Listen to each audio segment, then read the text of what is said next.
Егер мен бірінші курсқа медицинаға қайтадан түсетін болсам, міндетті түрде мына дүниелерді жасайтын едім. Сәлем барлығына, менің есімім Аружан. Мен осы жылы 7-ші курста интернатураны, жалпы медицинаны бітіретін боламын. Бірінші курсқа не үшін қайтадан түскім келеді? Неге мен медицинаның бірінші курсында көп ақпараттарды білген жоқпын. Мүмкін ақпараттар болды, немесе мен оны қараған жоқпын. Мен мұнда біреудің жеткен жетістігін азайту емес, өзімнің жеткен жетістігімді азайту да емес. 7 жыл бойы бірнеше тәжірибе жинадым, адамдармен таныстым. Бірақтан, егер де мен осы дүниелерді бірінші курстан бастап жасағанымда, мүмкін менің қазіргі жетіп отырған дәрежемнен де жоғары дәрежеге жете алатын едім. Мүмкін одан да биік жетістіктерді көретін едім, үлкен тәжірибе ала алатын едім.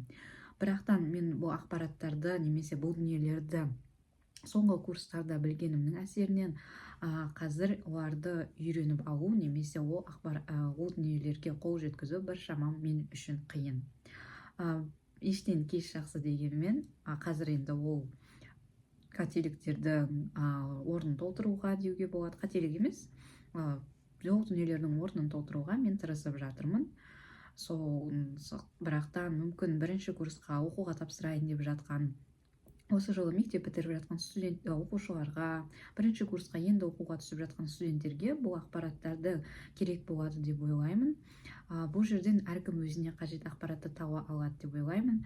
Егер де пайдалы болса ақпараттар кейін бөлісіп жатқан, каналға жазылып, комментарияда өз ойларыңызбен бөлісуіңізге болады. Мені сіз бірінші курсқа ағылшын тілін біліп түсетін болсаңыз, сіз ақпараттарды басқаша форматта ала аласыз.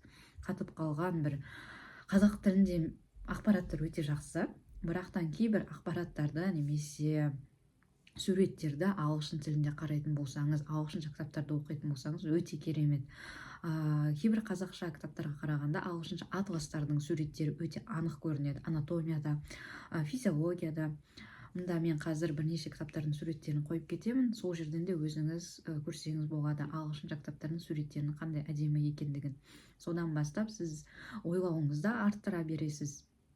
Және де анатомияны толықтай түсіне бересіз.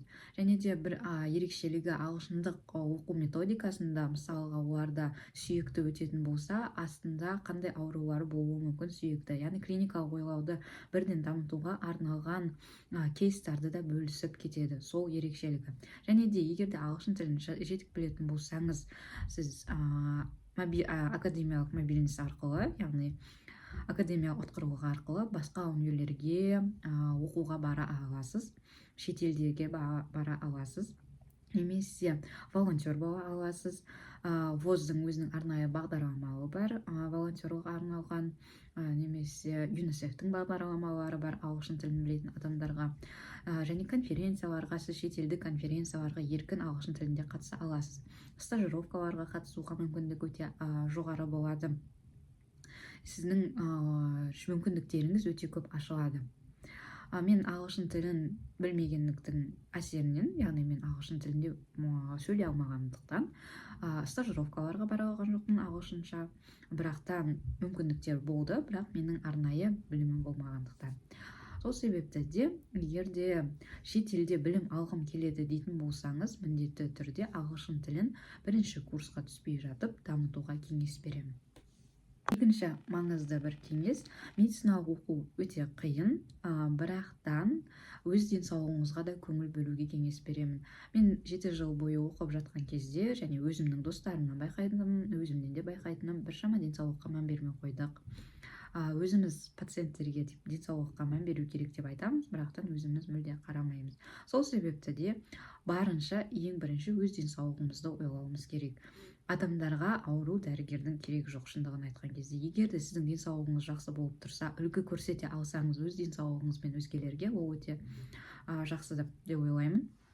Сол себепті де, егер де денсаулығыңызды жақсартқыңыз келсе, уақытында ұйықтап, сапалы тамақтану керек. Сапалы тамақтану деген прям көк шөптерді не емес, барынша құнарлы тамақтануға тырысу керек. Студент болған кезде қиын болуы мүмкін, бірақтан барынша үйден тамақ жеуге, құнарлы тамақтарды жеуге тырысу керек. Және де әр жаз сайын ауылға демалуға барған кезде дұрыс демалуды да білу керек. Ауылға демалуға барған кезде өзіңіздің емханаңызға барып қан анализдерін тапсыра аласыз, тексерулерден өтіп аласыз. Сол кезде өзіңізде қандай дефициттер бар, соларды жазда кішкене орнына толтырып алуыңызға болады. Жазда да оқи бермей кішкене өз денсаулығыңызға да көңіл бөле аласыз. Сондай уақыты болған кезде жас кезден бастап өз денсаулығыңызға көңіл бөлуіңіз керек. Ол өте маңызды. Жас кезден бастап денсаулыққа көңіл бөлу. Медицинада оқып шаршап қалмай жатып, соңғы курстарға жеткен кезде күш жетпей қалмай жатпау үшін бірінші курстан бастап ұйқыны, тамақты уақытында чекаптардан өтіп тұру керек. Емханаларда тегін өте аласыз. Егер де финансовый жағдайының қымбат болатын болса, базовый хотя бы жалпы қан анализін, шағымдарыңыз болса, ультрадыбыстық тексерулерден өтіп отыруға болады емханада. Және де спортқа да көңіл бөлу керек. Біз өте көп ұзақ уақыт отыратындықтан бұлшық еттер қатайып қалады және де омыртқаға салмақ түседі. Сол себепті де 8-ші, 9-ші, 7-ші курсқа келген кезде көбісінде бел ауруы байқалады, буындар ауыра бастайды. Соның алдын алу мақсатында күнделікті 10-15 минуттық жаттығу немесе ең арзан, ең тиімді жаттығудың бірі бұл жаяу жүру. Мысалға, сіздің университетіңізге автобуспен барасыз. Автобустың аялдамасынан бір аялдама ерте түсіп қалудың өзі сізді жаяу жүруге мүмкіндік береді, уақыт аз болса да. Бірақтан жаяу жүруге тырысу керек болады. Немесе лестницадан жаяу көтеріліп жүрудің өзі де жаттығу болып табылады. Қандай да бір физикалық белсенділік болу керек. Күні бойы бір қалыпта былайынан отыра берсек, бұлшық еттер қатайып қалады. Жиі конференцияларға қатысу, ол міндетті түрде ағылшын тілінде болуы керек емес. Конференциялар, шетелдік конференциялар. Біздің өзіміздің Қазақстанда да университеттерде өте көп конференциялар болады, медициналық университеттерде де. Соларға қатысуға болады. Орыс тілінде өз жобаларыңызды қорғай аласыз, қазақ тілінде қорғай аласыз.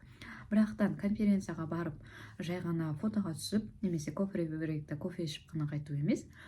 Конференцияға барғаннан кейін сол жерде нетворкинг құру.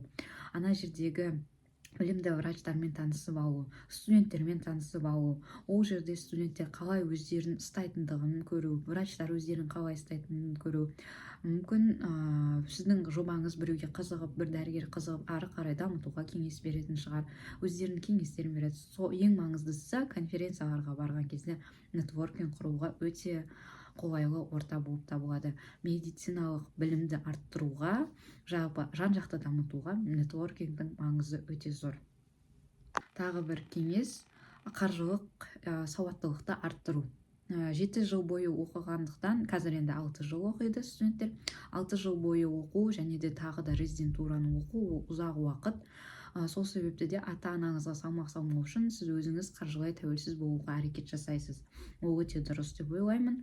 Бірақтан сабақты да ұмытып кетпеу керек, денсаулықты да ұмытып кетпеу керек. Егер де стипендия алатын болсаңыз, стипендияны хотя 5% болсын, 1% болсын, 1000 теңге болсын, 2000 теңге болсын, үнемдеуді үйрену керек. Мен өзім ақша үнемдей алмаймын. Сол себепті де менің қазіргі таңда 7-ші курсқа дейін стипендиядан болсын, басқа нәрседен болсын, менің ешқандай жинаған ақшам жоқ. Бірақтан басқа да адамдар бар, ақша жинауға қабілеті бар, қаржылық сауаты бар.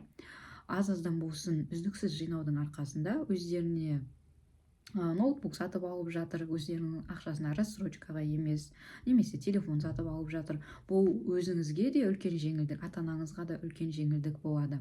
Сол себепті де барынша хотя бы аз-аздан болсын ақша жинауды да үйрену керек. 5-ші кеңес ақпараттарды, жаңа ақпараттарды, негізінен ағылшын тілінде ақпараттарды оқуға кеңес беремін.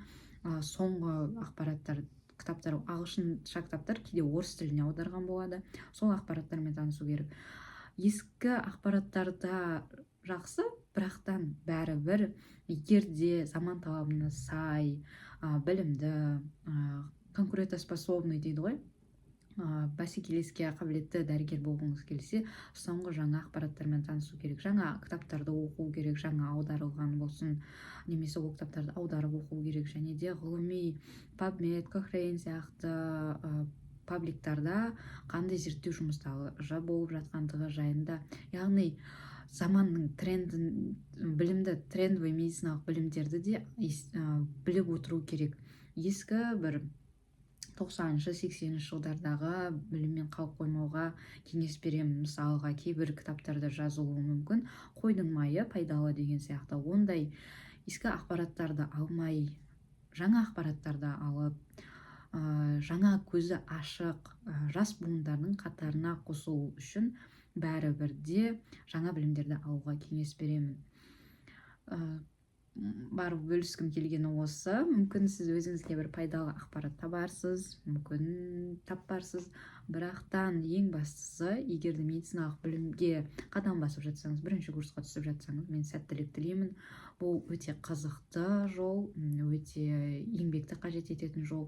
Бірақтан егер де сіз өзіңізге сенетін болсаңыз, бәрін ақырындап жүйелі түрде жасайтын болсаңыз, міндетті түрде сіздің қолыңыздан келетініне мен сенемін.